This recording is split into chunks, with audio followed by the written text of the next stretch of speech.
All right, and on today's episode, we have three people. I am Jamie Bennett, also known as Chun J from Royal Ruckus. With me, as always, is asleep at the wheel or frozen again. Well, we'll just get into it. All good. Are you there? All right. Well, while Nomadic figures out his stuff, welcome to the show. Feel free to introduce yourself. What's up, y'all? This is Q Unique, also known as Q on the rock tip. And I'm ready to chop it up, man. Yeah, yeah. Well, we were talking before I hit record, and you were saying you live in L.A., but like you grew up in Brooklyn, right? My whole life, born and raised in Brooklyn. So I mean, it almost sounds silly to ask, but like, how did Brooklyn shape your approach to hip hop? I mean, let's just dive right in. I think Brooklyn did more than that. I think it shaped me just as a person, the way Yeah, my perspective of the world, my opinion of things. And when it comes to hip hop, of course, I think just the history of just let's just talk about MCs that come out of Brooklyn. You got Stetson Sonic, Big Daddy Kane, Special Ed, Jay-Z. right. I mean, we got quite a history in Brooklyn. Gangstar. I mean, they were transplants, one from Texas, one from Boston. But I Yeah, think that Gangstar encompassed the Brooklyn mentality, yeah. along with J. Rue, who was from Brooklyn. But What you what know, wasn't MCA from Beastie Boys? yes, he also from Brooklyn. That's a lot of Um, people, the Arsonists, my right? family, the Arsonists. Um, Nonfiction. Mm. So the Brooklyn side of hip hop history is to me is very special. It's beautiful. Going to school in Brooklyn. I mean, what's crazy is sometimes you just look how your life takes these twists and turns. And so the first person that I met that later on we'd be touring together and collaborate is Sabak. Me and Sabak grew up in the same neighborhood. So we went to high school together. Oh, And at that time, he was like a club promoter. And I was kind of like, I came from a broken home. So I would spend time with my grandmother in the Bronx. Although I was born in Brooklyn, there were times when my parents couldn't get it together. So I would yeah. have to stay with my grandmother. So when I came back to Brooklyn, that's when I met Sabak and he was handing out flyers and I would ask him to take a stack of flyers. I just felt cool handing out flyers. He wouldn't pay me or anything. It just felt cool to be able to, put people up on what was going down, like with this show and that show. So that's like my earliest memory of just meeting someone that later on I'd have like a whole like career and in brotherhood with because nonfiction and arsonists we were like family and cousins. I mean, there's other groups to mention like Company Sure. Flow, Juggernauts, Cy and Yeshua, Godfather Don. The list goes on and on, man. Yeah, yeah. What was this like? Uh, every scene is different, right? What's the Brooklyn scene like? Like, because people are from Brooklyn, Brooklyn, you know, right? you know what's Like, funny? from around That's a Brooklyn. great question, man. Brooklyn at first, from the way I remember it, was the borough that you didn't want to come to the party Okay. because we were unruly and wild and chain snatchers and it was a wild crew that would come from Brooklyn and from what I understand, like for instance, we had one of the most iconic hip hop clubs in history was the Union Square. I mean, KRS One mentions it, Rakim Oh yeah, mentions it. It was right. like an iconic, but it was short lived. A lot of people don't know it was a short lived club. Yeah. And from what I understand, I was a little too young to go in. I would roll up and be out front, but they would never let me in. I was way too young. And but from what I understood, Brooklyn ruined it for everybody. Oh, But at the same time, I feel like Brooklyn just had that vibe. Of course, it started in the Bronx, and Queens had also has like this history of legend, Nas and Mobb Deep and right. so on and so on. Yeah. But for me, I just feel special coming from Brooklyn, especially for me. What's crazy about me is I'm biracial, so I'm Puerto Rican and Italian. So the Okay. first part of my life, I was raised in an Italian neighborhood, and the neighborhood I came from was wise guy heavy, if you know what I mean. Sure. So I got to see what a lot of people saw in movies. I kind of like saw in real time. And then when I ended up going to my grandmother's house in the Bronx, that's when I started seeing the other side. Like I would see graffiti trains with scene pieces on them, PJ pieces on them. Uh, the elders in my family, some of them were members of Zulu already. So I would go to the Bronx River projects as a kid and just not really I didn't really understand what it was yet until I met Crazy Legs, but it was still special that I got like that chance to see it before anybody explained what was going on. I got to see all Sure. of these pieces and be in the room and just observe, Yeah. So it's Dope. pretty special. Yeah. Were you about to say something, Nomadic? No, I was just saying that's dope. I mean, it's like I was listening to a Drink Champs episode with Smith and Wesson on, There you and go. Nori and them were talking about kind of the difference between Brooklyn and Queens, you know? So it's, I grew up in Oregon my whole life. So it's like, it's a different scene out here. So it's Right. like hearing about like those cats coming up in it and like what you're talking about. It's just like, it's one of those things I was like, man, dude, if I had a chance, it would have been so dope to grow up in New York in like the 70s and the 80s. 70s, 80s, You know what I 70s, mean? 80s, yeah. But so, yeah, it's just cool to hear that. Yeah, it was a special place. It kind of felt like we had, it felt like we were able to color outside the lines.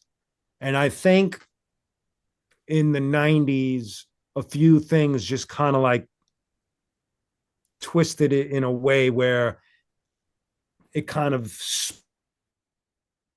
is just from my perspective. There's people that agree. I just feel like, and I hate to bring his name up because it's too fucking hot to mention, but it's like when Diddy came into the scene, I feel like there was a split.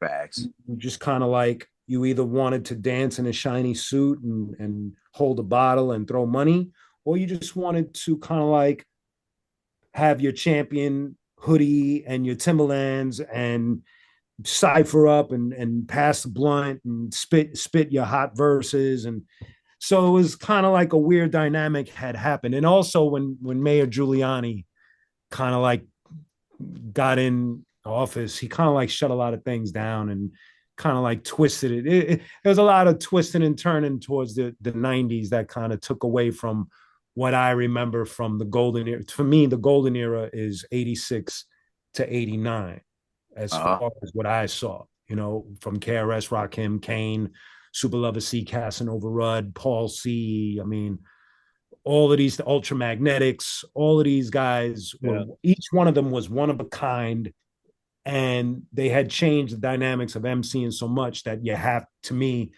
I consider that the golden era. Yeah. So yeah, no, that's for real. I'm also curious about like the creative dynamic that you had like within the Arsonists, tell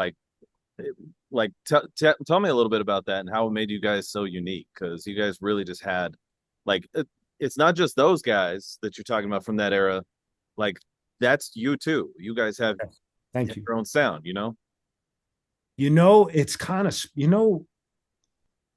what was special about the Arsonist is that it was never a spoken strategy. It's almost like, for instance, like when I saw like people like respectively, I say this respectively, when I saw people like Missy Elliott and others like put breakers in their videos or little graffiti here and there, I just felt like they were paying homage, but they were just, it was kind of calculated and really thought about. Whereas when we did it as the Arsonists, we were just carrying on a tradition. We never really, like as a group, we never said, hey, we're gonna go on stage, we're gonna break and we're gonna have graffiti backdrop. It was just, we just did it because we just, I guess subconsciously, we just felt like that it was just the correct thing to do. And it's kind of strange in a way because we would have rehearsals as an MC group. So we would practice routines, choreograph routines to songs, and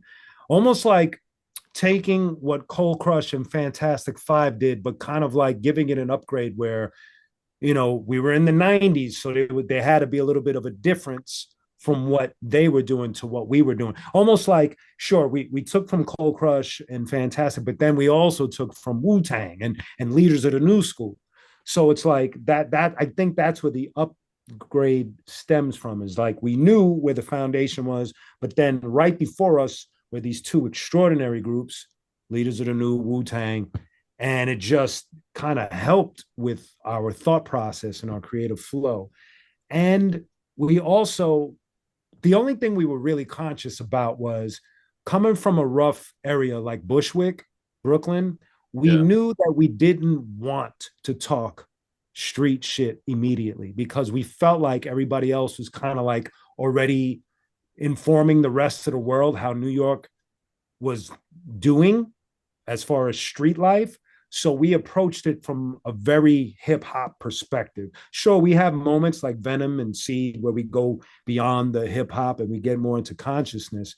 But for the most part, we knew that we wanted to take it from a hip hop perspective. And what was dope was this, and I mentioned him earlier, the Source magazine, if you guys remember it, they recognized us for it, and they have an editorial that came out in the magazine where they talk about how the dynamics of hip hop is so widespread, and this is how it's worded. It says on one side of the spectrum you have Puff Daddy, and on the other side you have the Arsonists. So we were already recognized as being the polar opposite of that. And for us, it was shocking that they even brought up our name like that, but we appreciate it because they saw it, they got it. They were like, Arsonist is that real shit, and Diddy is this real shit, and the reason why I say Diddy is this real shit because I can't undermine Craig Mack or Shine or Biggie. Sure, Diddy has his situation, but we can never forget what came out of that. No matter how sad the ending is, it still was a part of it.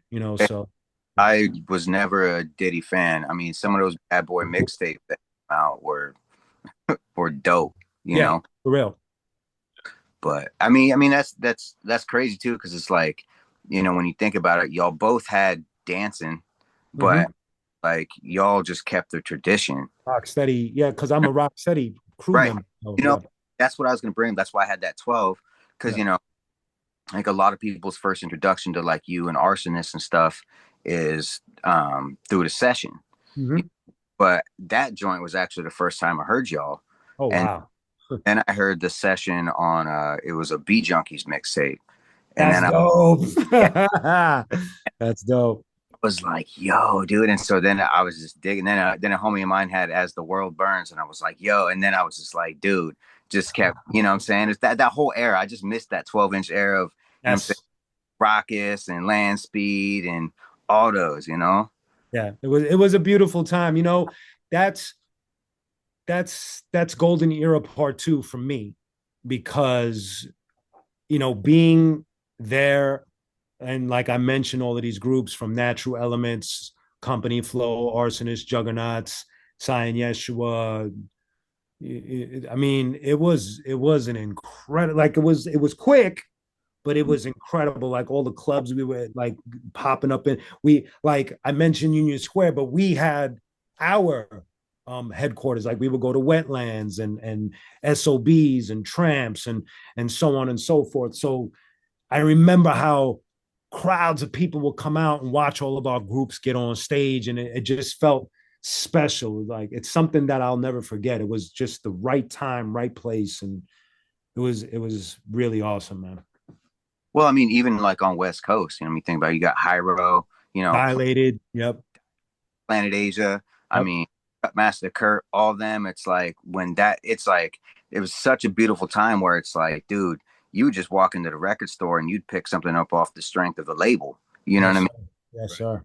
Like that's why I was like you're saying, golden era too. It's like the 12-inch era where it's like, dude, there's cats who was just doing shows just based off of 12 inches without even an album.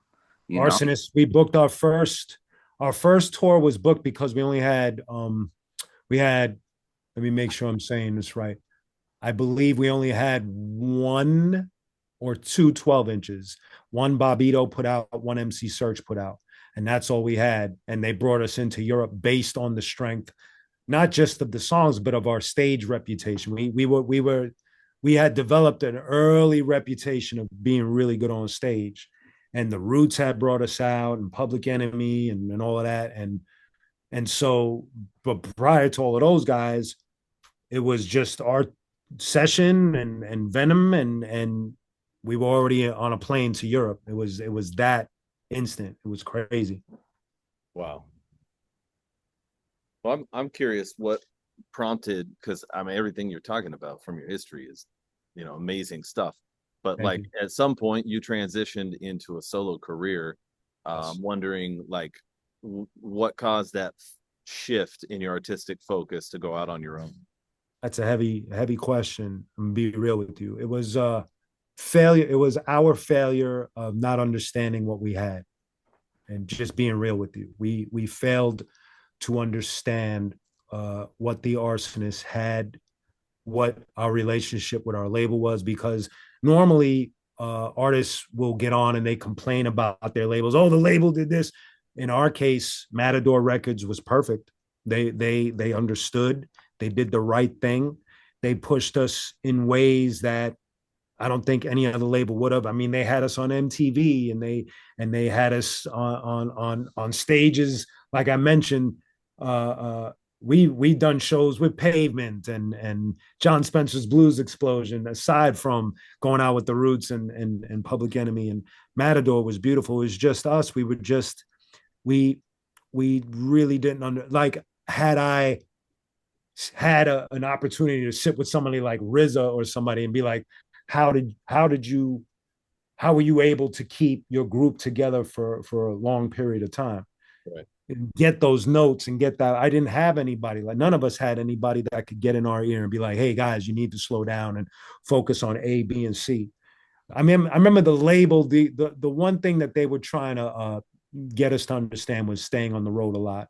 And I think because we were falling apart, we couldn't really follow what it was that they were trying to do, because internally we were kind of going crazy in a way, Right. and it's sad. But that being said, I knew personally that I didn't want to stop my journey there. I didn't want like the Arsonist to end and then that was it. And thank God, Ill Bill just saw the potential in me. Ill Bill was the one that he knew that the Arsonist was coming to an end, because he and I worked at Fat Beats together, and I would confide in him like, I don't know what I'm going to do. And he turned to me one day. I guess he had gotten a distribution deal at the time, and he wanted to put out the first Q Unique solo album. He saw potential that I did not see.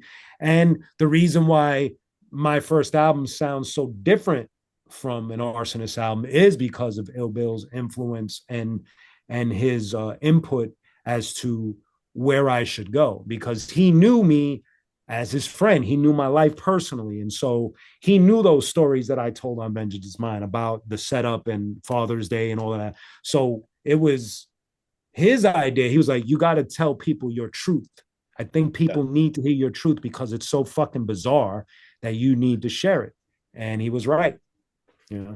So that's one thing that interests me, and I'd love to hear more from you about this, is like, you're sharing real stories, right? So it's always interesting to me when an artist gets vulnerable enough to put their real biography into their songs. Obviously you might be tweaking some things for whatever reason, or maybe sometimes you're writing it so raw that that other people who experience that are going to know exactly what you're talking about. Yes. Take me into that, and like, why do you want to open up like that? This is a great question. So I want to premise it by starting with last year was the 20th anniversary of Vengeance Is Mine. And the reason why I'm starting with that is because I went back into that album and I fixed some things that had bothered me, and I re-released it as this massive package where it's the original songs, some bonus songs, and then all the instrumentals. And the reason why I went back to fix certain verses was because I can no longer co-sign some of the ignorance that I was spitting. So I adjusted it. But to what you're saying, the songs like The Setup, Father's Day, Diamond in the Rough, those songs never got touched because they like Setup is pure truth. There's nothing that I exaggerated on. It was my life from a child all the way to like high school. And I'm telling you about all of these insane twists and turns in my life. And I think why it became important to me for a few reasons. Number one, and it's dope that he's wearing the Stillwell shirt. I was always a grunge head. And I hate to use the word grunge because it kind of like puts this massive umbrella under these bands that none of them sound alike, but we use it anyway. Yeah, but I mean, we're from that era. We know what you're talking about. Right, exactly. So the reason why I bring up the grunge is because when you're a deep listener of those bands, the vibe you connect with Alice in Chains and Soundgarden, it's a very dramatic, dark, almost gray vibe because they came with their pain and put it on music. So I could relate to that because I come from that kind of pain. So when it was time to write Vengeance, I was drawing from the well of hip hop, but I was also drawing from the well of grunge and their truths, because they set an example. Lane and Chris and Kurt, they all set this example of how to put pain together beautifully for music. And so I followed that example and then shelled it in hip hop. And you know what? There was no fear in giving my truth. I felt like I don't even know if there was any intention other than just telling my truth. When it spun into listeners getting back to me and DMing me and writing me letters like this, The Setup means it's so much to me. I'm so happy you wrote a song like this. That's when it became more real for me. It was like, now it's no longer my song. Now this song serves a purpose. And so that's why I didn't touch, when I went back, that's why I didn't touch those songs, because to me, those songs are more important than me spitting a hot 16. Hot 16s is like, that's cool. That's great. Flexing skill is always great. But when you're connecting with someone through emotion and experience, it's like that is way more important to me than giving you the illest verses that I can think of. Yeah. So all of these things with Ill Bill acting like a Rick Rubin through the whole process is what enabled me to have this public exorcism, because that's what it was. That record, I always tell people, is a public exorcism. I'm fighting demons that no one knew that I had, and Vengeance is Mine was my going to expose it and share it. And then it became something where people could relate, and it became something other than what I anticipated. So it's pretty important. Well, I mean, it's like I've been going back through like listening to all your stuff, because I remember seeing it was like the ad in Elemental, which is like my favorite mag of all time. But for Vengeance is Mine, you know. But it's funny because like going back through, like you talking about touching stuff up, because like on the intro you said something about Spotify, and yes. I was like, wait a second, Spotify. You know, I did that because I wanted so what's happening with my career is because there was a crossroad that I had hit about 3-4 years ago where I wasn't sure what to do with Q Unique anymore. And it was because there was a moment, especially during the whole mixtape craze, where I felt like I was just going through the motions. I wasn't really paying the respective attention that I needed to my craft. I was just like, oh, mixtape, here's a verse, here's a verse, here's a verse. And so when I got to that crossroad, I had looked at my catalog and I was really disappointed in myself. I was like, what a fucking mess I made. And it was Fieldy from Korn that was like, because I had told him, I was like, yo, dude, like, I don't know about this Q Unique shit anymore, man. Like, this shit is like in a way that I'm not enjoying it, because I made such a mess of it, and I can't figure out where I'm at. And he gave me this speech where he was like, listen, what you do at rock is cool. It's great. We love it. And we love to jam and all of that. But Q Unique is like, that's a legacy. Like he was like me with Korn, that's my legacy. Q Unique is part of your legacy. So you got to figure it out, dude. You can't stop that. Like, too many people love you for that stuff. So whatever it is that's bothering you, figure it out and fix it. And so when he gave me that speech, I went over to Soul Spasm. I told him what was bothering me. We pulled down all the mixtapes. I handpicked some of the songs that kind of work for the mixtapes. I reproduced them, reapproached them, packaged them as the Legacy Series Volume 1, Volume 2, and had a whole like revival for who I was, and a whole new rebranding. And then I started talking to this woman that works in the industry. Her name is Dove, and she helped me with YouTube. And that's why you see so many clips of me now talking about historical things, is because she guided me through this whole new process of, accompanying your music with content. And so now I'm in a place now where I look at my catalog, and getting to what you said, the reason why I changed certain things, and especially in the resume, was because what started happening was, once I started cleaning up my catalog, I started getting new listeners that never heard of me before. And so when I put the resume back together, I wanted the new listener to kind of like feel a little welcome, now that they're catching up at a time. Because if I would have said tapes and vinyl, a lot of new listeners have been like, huh, what? So it's like, here, man, I'm on Spotify too. I'm here. So that's why I did that with that song specifically. Well, so then did the song "Look at the Mess I Made" come out of that? Mess I Made is that's a good one, because Mess I Made is actually connected to a song called Dead Roses on Between Heaven and Hell. My second album has a song called Between Heaven and Hell has a song called Dead Roses. Mess I Made and Dead Roses are related. They're about the same story. Mess I Made is the rock version of the story, and Dead Roses is the hip hop version, the more detailed version of the story that I'm referring to in Mess I Made. Just a bad relationship that I was in.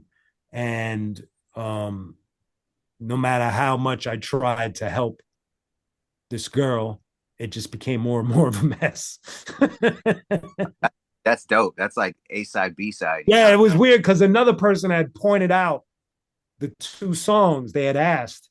And I was like, oh shit, I forgot that they are connected. It's just that I wrote them at different times, so I didn't think, but they are. They're related. They're both about the same. There's a few songs, like for instance, on the Stillwell side, there's a song called Could Have Sworn that came out on Supernatural Miracle. That song is related to 133rd Psalm that I just released on the Royal Blood album. They're both about my brother. Yeah. It's interesting being this dual genre person. I get to kind of like take a story and tell it from different perspectives and different angles and different techniques. So rock, with, like for instance, I was just talking about Could Have Sworn, talking about my brother. He had passed away, and when I wrote Could Have Sworn, I was going through this weird thing where I thought I would see my brother everywhere, because he was a prankster. So it was like, maybe in his death, he was like pranking me, like he was going to pop up at any second. So I would always see people in Brooklyn be like, oh shit, that looks like, nah, it's not him. He's not here. And then fast forward, I wrote 133rd Psalm talking about, again, my brother who passed away, but I'm talking about how we would direct opposites. But then the second verse tells you how close we were as brothers. So yeah. Well, dude, after I heard that song, bro, I was texting all my brothers like, I love you, man. I love you. That's what's up, man. That's what's up. I feel that. Well, that brings me to a question.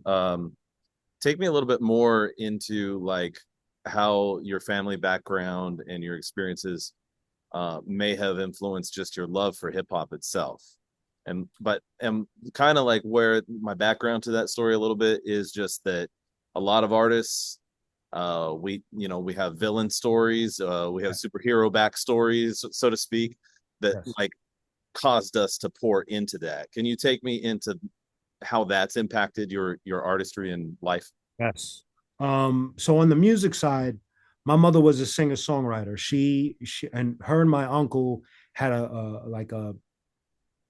it's almost like a folk rock band. Sometimes they would have Christian themes.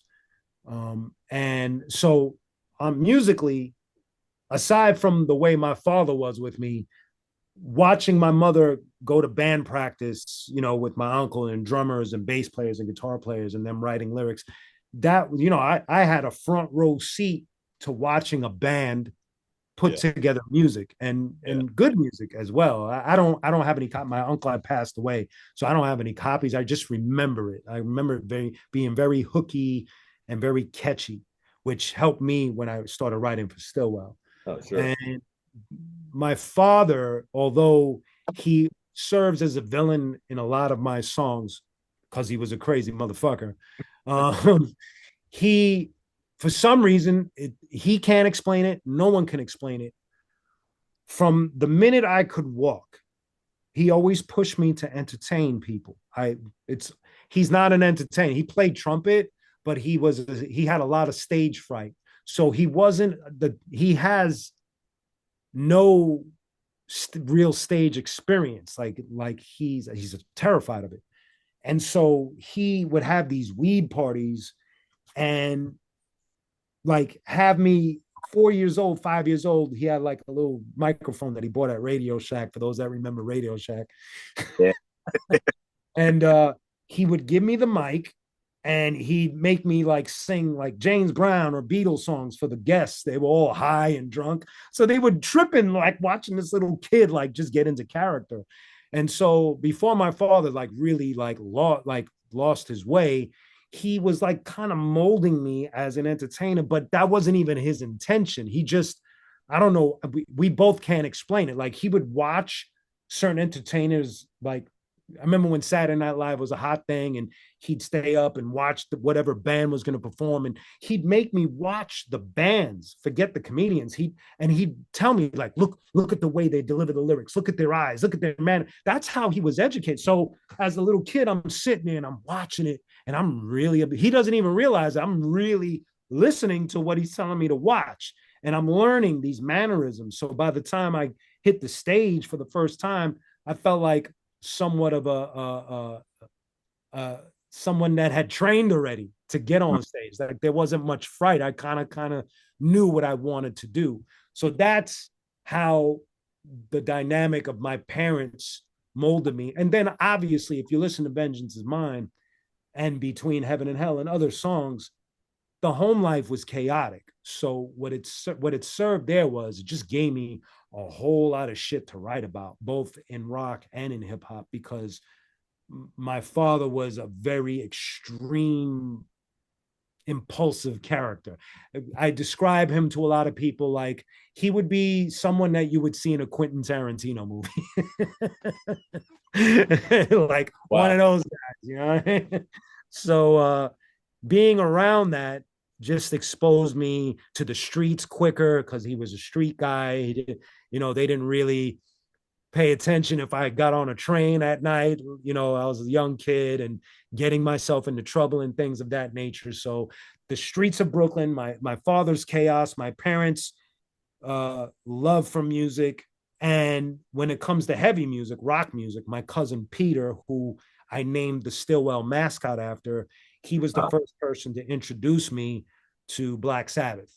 So I paid homage to him because that was the first time I ever heard anything like that. Before it was always my parents playing Rolling Stones or Beatles and that stuff. But the injection of Black Sabbath is just like, what? Like I remember being like, what is this? And how do I become a part of it? I love your cross genre enthusiasm. And like you listed off several artists. I think you said Kurt Cobain and several others that would have influenced you. What non-rap artists were big influences? Not just artists you like, but which ones like impacted you in a way that it influenced the way you wrote lyrics? Depeche Mode, Martin L. Gore, his lyrical ability to me. I have this joke that I have with Wav from POD, where wherever I see him, I go, Martin L. Gore is a lyrical genius, and we laugh. But I just strongly believe that when you get past the spectacle of Depeche Mode and you really pay attention to what that guy is writing, it's pretty deep. He takes on topics of religion and love and the world. But the way he's such a poet that I was really like into where he was going. And then, you get into like bands like, I mentioned the core bands, Alice in Chains, Soundgarden, Screaming Trees, Nirvana, Stone Temple Pilots, Oasis, Live. All of these bands had a massive effect on me, and Smashing Pumpkins, because they had a beautiful darkness to them in it, and I was attracted to that. That attracted me the most. Hair metal was kind of silly to me. I enjoy hair metal, but not as much as grunge. Grunge just really spoke to me. It felt like when hip hop had that transition from Melly Mel and all of them wearing the weird Parliament suits, and then Run DMC comes with Lee suits. That's what grunge felt like to me with hair metal. Like everybody in hair metal was practically dressing like everybody from the Furious Five, right? Spandex and studs and all of that crap. And then Run DMC come with the shit that you wear in the hood. And that's how I saw the grunge thing. They were all wearing shit that you would just wear buying at a thrift store or at a regular clothing store. And so those bands, then I throw in like a lot of like odd bands that people wouldn't think. Devo was something that they were a spectacle, but for the first 3 albums, I felt like they just hit the nail on the head lyrically. And then me and Jonathan Davis, we have this thing where we both agree that the Jesus Christ Superstar soundtrack plays a massive role in our upbringing of music, because it was, it's just the way they took rock and I guess what you would consider theater music, brought it together. And it was important, not for the religious experience, just for how Andrew Lloyd Webber married rock opera, like the way he did. And so like that's the thing that would shock most people. Like I can sit here and practically sing you the whole album word for word. I know it perfectly. So that's amazing. Thank you. And like that sort of attitude explains a lot about your music. I'm all over the place, man. I've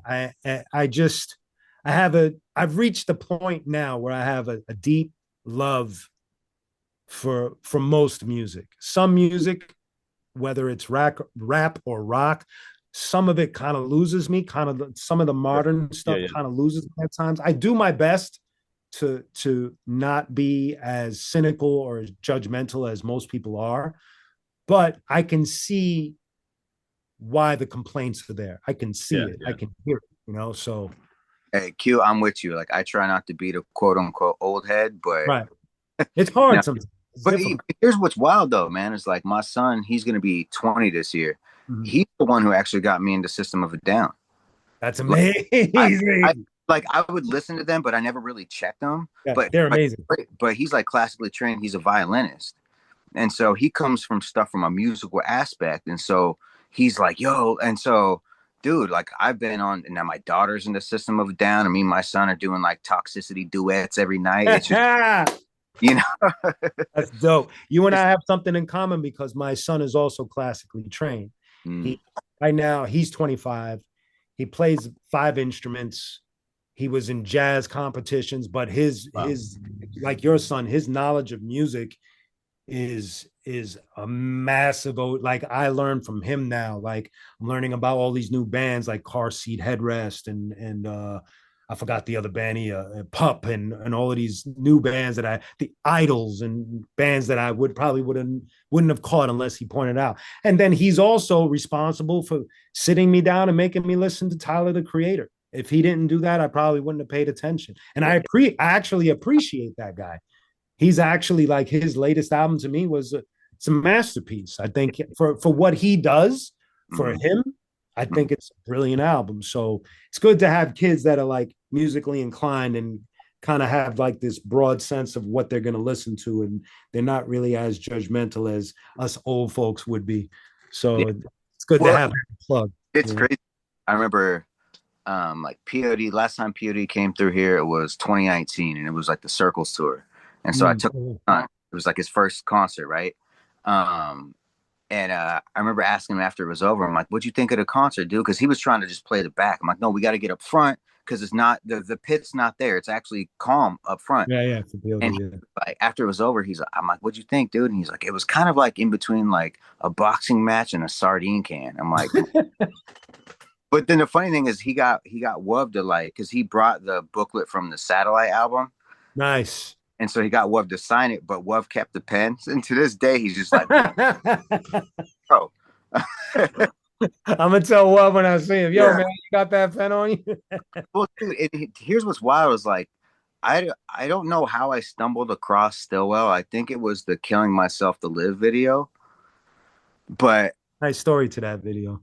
Well, we need to get to that then. But I remember being like, hold up. They're like, there's this band with like, it was like, I was like, with Wuv? Because I've been POD day one, right? Okay. And Fieldy, and then it would be like Q. I'm like, who's this Q? And then I'm like, hold up, that's Q Unique. And I'm like, the worlds were coming together, bro. I was just like running downstairs. I'm like, yo, you gotta check this. My wife was like, okay, you know what I mean? Yeah, that story, the Stillwell story is you know, a lot of the things that have happened in my career have caused me to call myself the Forrest Gump of music, because a lot of the things that happen just have me in a room where it doesn't make sense, a lot of the things. Right. And the Stillwell thing definitely mathematically doesn't add up. At the time, I was finishing up the tour cycle for Vengeance Is Mine, and I was starting to dip my toe into the water of rock way before I started talking to Fieldy. I got invited to do the Vans Warped Tour, and Crazy Legs had suggested I put a band together. So to make a long story short, I put this band together and I do the Vans Warped Tour for a second time. And the experience was mind blowing. And it's weird. Like whatever you believe in your life, fate, the universe, God. So I finished the Vans Warped Tour with a band.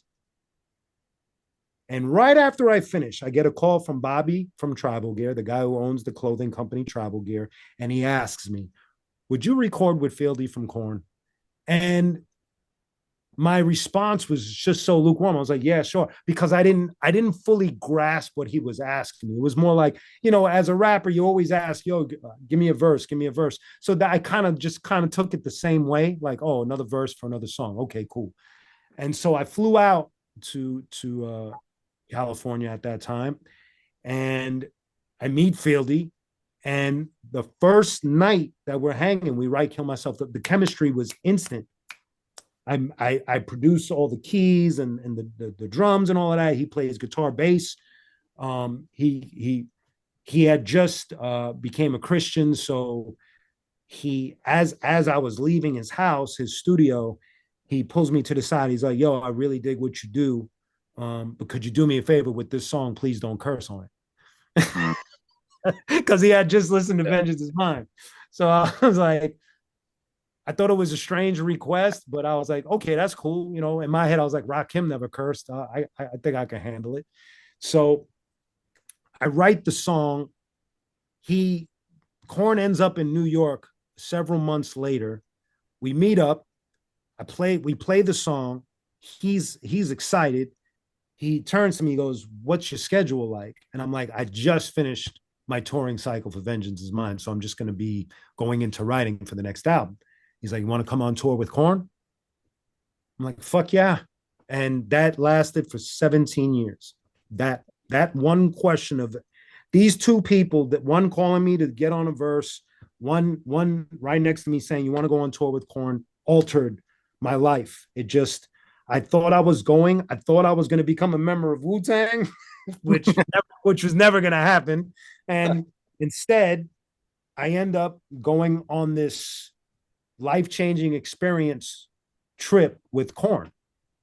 It was life-changing. You know, it was like putting your child in rock camp class. That's what it felt like for me, because now I'm going to learn. I already tried rock at the Vans Warped Tour, but now I'm going to learn from super experts how this shit runs, from behind the scenes to putting an album together. Everything that they did for that chapter of my life they allowed me to be a fly on the wall. So if they had a meeting with a manager, I'd be in the corner just listening. If they were in the studio, I'd be in the corner just watching. If they were shooting a music video, I'd be on the side just watching. And there were several times where they didn't have an opener, or the opener fucked up, and they would throw me on stage as Q Unique to open up for them. So the whole experience is just surreal. It doesn't make any sense. And then out of that comes Stillwell. And my first run with Stillwell is an arena tour opening up for Korn and Disturbed. So again, definitely mathematically not making any sense to me, but I'm still going with it because I'm learning this craft that I'm falling deeply in love with. And so the whole story of Stillwell is just, though my whole music career is just, because if you listen to Vengeance Is Mine, any child that comes out of a home like that, the probability of them becoming a recording artist that's going to tour around the world, very slim next to not happen. But it happened. It happened. Yeah. So, you know, the whole thing is just bugged out to me still to this day. No, I'm curious, based on a lot of the things you just said, is like, how does spirituality, if at all, influence your music or your outlook on life? Big time. I have my faith. I have my walk. I don't approach it like most people do. I say it respectively. It was something that I can't think of the country rap rock artist's name. The big guy. I can't think of his name. Jelly Roll. Jelly Roll. He was being interviewed, and he was saying how American Christians got Christianity wrong, and it was something that I agreed with. I don't know what his walk is. I don't know what his faith is. I don't know nothing much about him. I know he makes good music and people love him a lot. And so that's why I'm always careful with the subject, because my beliefs and my faith are very simple. That, I guess that's the best way for me to describe it. I try not to throw it into politics. I try not to cram it down somebody's throat. I try not to chase people down the block like that. You're going to hell. I try not to do any of that stuff. You know, I know I'm flawed. I know I'm broken. I know I got bad habits, and I know that I got a past that's crazy. So spirituality is the balance. It's the glue. It's what keeps me believing when I can't believe. Because there's a lot of times, a lot of these stories that I told y'all, there were moments where I just didn't believe it, or I didn't have enough belief to go further than. And so that's where spirituality comes in, when you get in your prayer or your meditation or wherever, and you're like, God, you know, be with me here because I don't see it.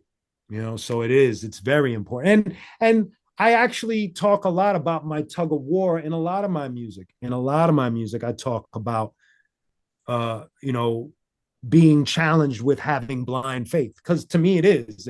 As a human being, it's challenging to believe in something you can't see or someone you can't see. I find it challenging. Some people, they just go on and it's easy for them. For me, it's not. It's a tug of war at times. Yeah. And so, well, I definitely heard some of that in the Saturday, Sunday. Yes, that is. What's crazy is that song and Come to Jesus Moment. The Come to Jesus Moment song has a crazy story, because I could write a spiritual song, but I do my best to not throw Jesus's name in songs, because I feel like I want to respect, and I don't want to say something that would ruin anything. So it's a high level of respect. So when we wrote Come to Jesus, I had already I already laid down all the guitar work and all of that. And I already had the verses written. I kind of knew where I was going with it. I just didn't know what I was going to say on the chorus. So Fieldy comes into the studio and he's all excited, all this energy. And he's sitting there and he goes, dude, I had this dream, and whatever you're going to write for the chorus, you got to put Jesus's name in it. And I'm like, oh, no. So I'm sitting there shitting, because, you know, I'm like looking at him like, I really don't want to do that. I'm not comfortable, but I'm not going to challenge him. I try not to ruin the mojo of the studio experience. So I'm like sitting there sweating, like, what am I going to do, man? This sucks. So I quietly just put my head down And within 10 minutes, I'd look up. I had a console mic, you know, like just to put scratch ideas down. I pick it up and I basically threw up the chorus right there on the spot. Just came out. No struggle. It just, I'm falling so broken, having to come to Jesus. It just came out. Can't even explain it. Didn't write it down. It just, and so Sunday, Monday was again the same thing where I knew that I wanted to talk about a lot of Christians that I see that they, you know, they go into church on Sunday and by Monday they're already evil, you know. So it's like I knew I wanted to say something. So when that chorus is the same thing, the chorus just came out. So that's when Rakim says something so beautiful. He says, lyrics come from a place that you can't see, you can't buy, you can't touch lyrics, you can't grab them. So he calls that God consciousness. He says it in his book. You're like this antenna to receive this from whatever you believe it's going to come from. In my case, I believe that God is transmitting words to me so that I can regurgitate and give it to you. Not all the time, because I've said some wild shit. So that's my secular, you know, human self being me, you know. But when those deep spiritual messages come out, I feel like there's an agreement where I'm looking at something from a certain perspective, and God is like, okay, I feel you. Go ahead, say it, and say it with this. And so I take it and I say it, and it always comes out pretty cool, man. Like I like those two. So I'm glad that you brought up Sunday, Monday, because I think those two songs are really special, you know, when it comes to that subject. Nomadic, do you have more questions for him? Because I know we need to wrap up pretty soon, but I know you had a number of questions you wanted to ask, and I don't shoot away, man. I'm here. I don't want to run off. I mean, dude, I need the important stuff. could be here for 3 hours. Okay, well, but then you've also been a part of a couple other groups, like you had like Radimus and King's Bounty. Yes. Like, so were those just kind of just basically different creative? Yes. So King's Bounty is now Soul Gun. We changed the name. Soul Gun, which was King's Bounty, is life experience. Again, I speak about faith, life experiences, and also my guitar player, Mike DeJean, who is like a New York hardcore legend. He's in the band Crown of Thorns, Breakdown. He's worked with Agnostic Front. Yeah. I mean, the list goes on and on. Cro-Mags. Yeah. So he's been my muse because I watch his chaotic life, and I wrote a lot of songs for King's Bounty, just watching him go through the shit. And then Rodimus was my chance at trying real metal, like, you know, because Soul Gun, Stillwell, people always, you know, the average rock listener, they don't know how to break it down into subgenres. So they hear Stillwell and they're like, I like that metal shit you're doing. And you don't want to correct them. You're like, oh, thank you. But Stillwell isn't metal, and neither is King's Bounty or Soul Gun. Rodimus was my chance with the guitar player Daniel to do some metal. Out of all of them that I've done, Rodimus definitely proved to be the most challenging, because I feel like metal is something that takes time to develop, because you're looking at some really interesting vocal techniques with growling and vocal fries and just the aggression of it. So I'm still kind of learning when it comes to Rodimus. I still feel like I'm in kindergarten or first grade when it comes to metal. I'm a metal listener, but as a person that does it, I feel like a baby. Whereas when it comes to Stillwell, Soul Gun, and the new stuff that I'm doing with Mother Fuzz, that's more rock, alternative rock. That's my vein. I feel way more at home there, you know? Yeah. Well, I mean, but technically there was a Stillwell metal song. We tried, you know, there was, and there's a good explanation for why there wasn't more. You know, when we started Stillwell, y'all could blame Fieldy for this, but he, and I respect it. He was very adamant in not sounding heavy because he respected Korn. And so he didn't to do anything heavy because he felt that the audience would be like, that's just Korn with a different, which it would have never have been, but I understood and I respected it. And that's why we just went the alternative rock route because it became more of, all right, well, how would I interpret what we're about to do? And the closest thing, like I mentioned, the closest thing that was dear to me was alternative rock, grunge rock. So I was like, all right, so we're just going to go somewhere here. I don't think we sound like any of those bands, but I think it's somewhere in that garden somewhere, you know? Yeah. Well, and I mean, y'all both do, and y'all do a good job of not sounding like, you know, Korn or POD, right? You know, which was very important. Yeah. And I mean, and it sounds like it's kind of just like the fun aspect, like with like, say like Wov and Fieldy, it's not like, it's kind of like, oh, this is fun. It's not like the business, you know? It was definitely do it yourself and very punk rock when it came to behind the scenes and how we did things. You know, I know a lot of people, you know, certain Korn fans might have looked at it like, what the hell is this? But it was three brothers that had known each other for quite some time. And we just wanted to do something that was fun to us. So there was a lot of laughter and a lot of jokes and just a lot of fun putting all of that stuff together. My favorite out of all of it was the Supernatural Miracle album. That's when I was able to pick up a guitar and kind of like put more of myself into the Stillwell situation. Well, I mean, I'm not trying to keep you all day, but I'm good, man. 2 other questions. So y'all started doing like the remixes, like are there going to be any more of those? No, this is what's going to happen. Good question. So after the last album, Rock the House, we decided to take a small break. And then we decided to add 2 new guitar players.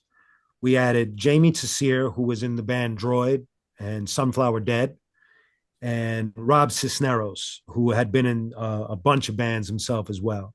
And so what that means is moving forward, I probably won't be playing guitar on stage like I was for the last 2. And it was also a conscious decision because we want to go a little more grittier, a little more heavier, but understanding it was almost like we did those 4 albums and we listened to what the listeners liked. And now we're going after the formulas that so for instance, Street Metal is the most popular Stillwell song. So me knowing this, that means that certain songs might get that approach of like punch you in the face, really cool lyrics, good hook, and guitars that just rip and just make you want to either mosh or bang your head. And so I feel like the music is going into a more darker, heavier route, but we're conscious. Now we're really conscious of, all right, we're going to go heavier, but we're not going to, Fieldy understands, we're not going to sound like Korn. We're not going to sound like Meshuggah. We're not going to sound like Mastodon. We're going to sound like us doing what we do. And we've already recorded 4 tracks, and I love every single one of them. The only thing that's scary is that we might be changing the band name. Yeah, I was just watching what was the Vibe Check interview. Yes. Okay. Yes. Talking about that a little bit. Yeah, because I think some of the members of the band feel like the Stillwell book is as far as what we wrote under the Stillwell name. Yeah. It's beautiful and it's a part of our lives. That's it. And we just feel like this is a new chapter with new members and a new sound. Everybody has a different opinion of it. I won't say what my opinion is because I'm not trying to spark any arguments when I get back in the studio. But I understand what they mean when they say change the name, change the approach. I'm happy with changing the approach though. Because even when you said remixes, that allowed me to change the approach individually. Like we did a dance remix, we did a metal remix, we did a reggae remix. So it allowed me to really color outside of the lines. So I never mind changing musical approach. The band name stuff I'm a little more sensitive to, but yeah. Well, did you have one more, Nomadic? I mean, the thing that I bug you all the time about on your Friday night IG lives is when are we gonna get that freaking Sunny Q Unique? Yo, that's dope. I just handed him. So I produced 3 tracks with me and Sonny on it, and he's taking 2 of them. From what I understand, he's putting out a solo album. So I produced 2 tracks for his solo album, and he invited me to rap on both the tracks that I produced. Dope. So it's me and him rapping, trading bars, and they came out really cool, man. They're more on. One of them is like a reggae hip hop fusion, that old school Brooklyn vibe type shit, dance hall, and the other one is straight up hip hop. And I'm excited, man. We've been going. I already handed in one of the mixes. I got to mix the other one, and then I got a song actually about faith that me and Sonny did that I'm gonna put on my album. I'll be on his album. So hopefully they should. I think the 2 songs that I produced for Sonny should be out sometime in the summer, but let's see. That's all right. That's the deal with that. And on that note, why don't you plug anything else you want to plug, any other projects or socials or websites, whatever you want to say? Definitely. So if you want to see everything that I do as far as hip hop is concerned, just hit up qunique.com. Q-UNIQUE. It has all my socials on it. It's always updated, so it's got all the music videos, all the podcast style videos where I'm telling stories and giving you either the full length stories or the quick 1-minute shorts and reels. That all of that stuff is on there. All the merch, everything. And if you need to find me on Instagram or TikTok, all the tabs are there. So qunique.com for that. Nice. And as far as rock is concerned, Soul Gun has its own Instagram page. So if you go to on my Instagram page, if you go to Mr_Q_unique, I don't know why I made it that terrible, but that's what it is. But it's Mr_Q_unique. And on my bio page, it gives you the ats to all the different bands I'm in. So Soul Gun's on there, and Mother Fuzz, Stillwell, and Rodimus are also on there. And the Arsonists are on there as well. So that's all of my Instagram page. And Mother Fuzz, by the way, is my solo rock stuff. And it's not like I'm in pursuit of a solo rock career. It allows me to really paint a song in any way, shape, or form. And it also allows me to collaborate with different rock artists that I've met through the years. So that's what Mother Fuzz is for me. It's just giving me the space to really go in different directions. I already released 2 songs where one of them is an original song called Best Friends, and the other one I covered Suicidal Tendencies, Subliminal. So my favorite bands right there.